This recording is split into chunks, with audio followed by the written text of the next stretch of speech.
Magkano nga ba yung postal ID, pati yung rush na din na pag-process ng postal ID, maging yung mga requirements kung sakaling wala ka ng mga valid ID na nakapaloob dito? Tara, pag-usapan natin. By the way, kung first time mo sa channel natin at gusto mo pa ng mga online tutorial videos katulad nito, please click the subscribe button. Bumalik na nga yung pag-process ng postal ID at may bago na rin siyang presyo. Naging 550 pesos na yung pag-apply ng postal ID. Kung sakaling gusto nyo naman magpa-rush, magdagdag kayo ng 100 pesos, that's 650 pesos. At valid ito for 3 years, katulad ng nakalagay dito. Ngayon, pag-usapan natin yung mga requirements. Obviously, kailangan mo ng valid ID, yung national ID, birth certificate, pwede mag-request ito sa PSA, online pwede yan gawin.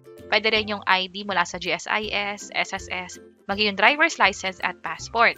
Kailangan din ng marriage certificate kung sakaling kinasal ka na at magkapalit ka ng apelyido.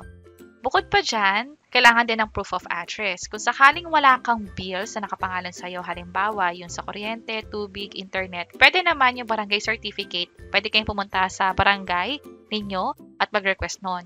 Tandaan na dapat, nirequest nyo to within 3 months simula nung pag-apply nyo ng postal ID. Ngayon ang tanong, paano kung wala ka ng mga IDs na to? Minsan kasi, lalo kung bago pa lang, wala ka pang ibang IDs, ano yung dapat mong i-provide? Pwede naman yung PSA, pero kung wala din nito, may iba pang inallow ang PhilPost or Postal ID, katulad ng nakalagay dito. Mula mismo sa website nila, postalidph.com, inaallow nila yung mga sumusunod, baptismal certificate.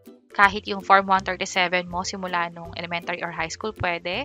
Kahit sa senior high, pwede. Kung sakaling college student ka, tinatanggap nila yung TOR kung meron na nun, or kahit yung ID mo pa lang. Para sa mga nagtatrabaho na, pwede ang company ID. Kung sakaling makakapag-request kayo ng NBI clearance, police clearance, pwede din yan. At marami pang iba dito. Maging voters ID, certification mula DSWD at ID sa pagiging 4P ay inaalaw nila. Pwede nyo i-double check itong listahan na to na baka meron pala kayo nito, at least 2 para makapag-request nga ng postal ID. At katulad ng nasabi natin kanina, kailangan din ng proof of address. Kapag meron na ring ID, kailangan nyo rin mag-submit ng application form. Pwede itong ma-download online. Halimbawa, kapag sinerch nyo postal ID form, makikita nyo na siya kaagad dito. At ihingin yung mga basic requirements tungkol sa inyo. Yung may mga check na nakapula, yung mga required na information. At meron kami ginawang hiwalay na tutorial video kung paano nga ba mag-fill up ng form. Kung sakaling kailangan nyo ng guidance, pwede nyo i-check itong video na to. At para sa iba't ibang mga tutorial videos pa, pwede nyo rin i-check yung mga nasa baba. Sana makatulong and see you sa mga next videos. Bye-bye!